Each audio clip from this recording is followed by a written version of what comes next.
पवित्र बाइबल पुराना विधान से पाठ। उत्पत्ति ग्रंथ अध्याय 5। काइन की संतति। काइन अपनी पत्नी से संसर्ग हुआ। वह गर्भवती हुई और उसने हनोक को जन्म दिया। काइन ने एक नगर बसाया और अपने पुत्र के नाम पर उसका नाम हनोक रखा। हनोक को एक पुत्र हुआ, इराद। इराद को महुयाएल, महुयाएल को मतुसाएल और मतुसाएल को लमेक। लमेक ने 2 स्त्रियों से विवाह किया। एक का नाम आदा था और दूसरी का नाम सिल्ला। आदा ने याबाल को जन्म दिया। यह उन लोगों का मूल पुरुष था जो तंबू में रहते हैं और ढेर पालते हैं। उसके भाई का नाम युबाल था। वह उन सब लोगों का मूल पुरुष था जो सितार और बांसुरी बजाते हैं। सिल्ला ने तुबल काइन को जन्म दिया। यह कांसे और लोहे की वस्तुएं बनाने वाले सब लोगों का मूल पुरुष था। तुबल काइन की बहन नामा थी। लामेक ने अपनी पत्नियों से यह कहा, आदा और सिल्ला, मैं जो कहता हूँ उसे सुनो। लामेक की पत्नियों, मेरी बात पर ध्यान दो। मैंने उस पुरुष का वध किया है जिसने मुझे घायल किया था, वह नवयुवक का जिसने मुझे मारा था। यदि काइन का बदला 7 गुना चुकाया जाएगा तो लामेक का 77 गुना। आदम का अपनी पत्नी से फिर संसर्ग हुआ। उसने पुत्र प्रसव किया और उसका नाम सेत रखा। उसने कहा, काइन ने हाबिल का वध किया, इसलिए प्रभु ने उसके बदले मुझे एक अन्य पुत्र प्रदान किया। सेत को भी पुत्र हुआ। उसने उसका नाम एनोस रखा। उस समय से लोग प्रभु का नाम लेने लगे। आदम की वंशावली इस प्रकार है। जब ईश्वर ने मनुष्य की सृष्टि की तो उसने उसे ईश्वर सदृश बनाया।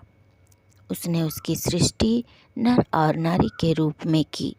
उसने उन्हें आशीर्वाद दिया और उनका नाम आदमी रखा। जब आदम 130 वर्ष का हुआ तब उसको अपने अनुरूप अपने सदृश एक पुत्र हुआ जिसका नाम उसने सेत रखा। सेत के जन्म के बाद आदम 800 वर्ष और जीता रहा तथा उसके और पुत्र तथा पुत्रियां हुई। इस प्रकार आदम कुल मिलाकर 930 वर्ष तक जीवित रहने के बाद मरा। जब सेत 105 वर्ष का हुआ तब उसे एनोस नामक एक पुत्र हुआ। एनोस के जन्म के बाद सेत 807 वर्ष और जीता रहा। उसे और पुत्र तथा पुत्रियां हुई। इस प्रकार सेत कुल मिलाकर 912 वर्ष तक जीवित रहने के बाद मरा। जब एनोस 90 वर्ष का हुआ तब उसे केनान नामक एक पुत्र हुआ। केनान के जन्म के बाद एनोस 815 वर्ष और जीता रहा तथा उसे और पुत्र तथा पुत्रियां हुई। इस प्रकार एनोस कुल मिलाकर 905 वर्ष जीवित रहने के बाद मरा। जब केनान 70 वर्ष का हुआ तब उसे महललेल नामक एक पुत्र हुआ। महललेल के जन्म के बाद केनान 840 वर्ष तक और जीता रहा तथा उसे पुत्र तथा पुत्रियां हुई। इस प्रकार केनान कुल मिलाकर 910 वर्ष तक जीवित रहने के बाद मरा। जब महललेल 65 वर्ष का हुआ तब उसे यारेद नामक एक पुत्र हुआ। यारेद के जन्म के बाद महललेल 830 वर्ष तक जीता रहा तथा उसे और पुत्र तथा पुत्रियां हुई। इस प्रकार महललेल कुल मिलाकर 895 वर्ष तक जीवित रहने के बाद मरा। जब यारेद 162 वर्ष का हुआ तब उसे हनोक नामक पुत्र हुआ। हनोक के जन्म के बाद यारेद 800 वर्ष और जीता रहा और उसे पुत्र तथा पुत्रियां हुई। इस प्रकार यारेद कुल मिलाकर 962 वर्ष तक जीवित रहने के बाद मरा। जब हनोक 65 वर्ष का हुआ तब उसे मातुसेलाह नामक पुत्र हुआ। हनोक ईश्वर के मार्ग पर चलता था।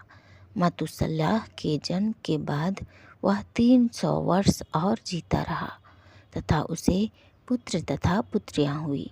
इस प्रकार हनोक कुल मिलाकर 365 वर्ष तक जीवित रहने के बाद मरा। हनोक ईश्वर के मार्ग पर चलता था। वह अंतर्ध्यान हो गया क्योंकि ईश्वर उसे उठा ले गया। जब मातुसेलाह 187 वर्ष का हुआ तब उसे लामेक नामक पुत्र हुआ। लामेक के जन्म के बाद मातुसेलाह 782 वर्ष और जीता रहा तथा उसे और पुत्र तथा पुत्रियां हुई। इस प्रकार मातुसेलाह कुल मिलाकर 969 वर्ष तक जीवित रहने के बाद मरा। जब लामेह 182 वर्ष का हुआ तब उसे एक पुत्र हुआ। उसने उसका नाम नूह रखा क्योंकि उसने कहा, प्रभु द्वारा अभिशप्त इस भूमि पर कठिन परिश्रम करने में हमें जो कष्ट होता है उसका बोझ वह हल्का करेगा। नूह के जन्म के बाद लामेक 595 वर्ष और जीता रहा तथा उसे पुत्र तथा पुत्रियां हुई। इस प्रकार लामेक कुल मिलाकर 777 वर्ष तक और जीवित रहने के बाद मरा। जब नूह 500 वर्ष का हुआ तब उसे सेम, हाम और याफेल नामक 3 पुत्र हुए। यह थी काइन के संतति एवं उनके वंशावली। आशा करते हैं आपको यह बाइबल का वचन अच्छा लगा हो। इसी तरह पुराने बाइबल का पाठ हमारे साथ पढ़ने के लिए बने रहिए। हमारे चैनल लाइक एवं सब्सक्राइब कीजिए और हमारे साथ हर रोज़ बाइबल पाठ पढ़ते रहिए। पिता ईश्वर आपको आशीर्वाद प्रदान करे। आमीन।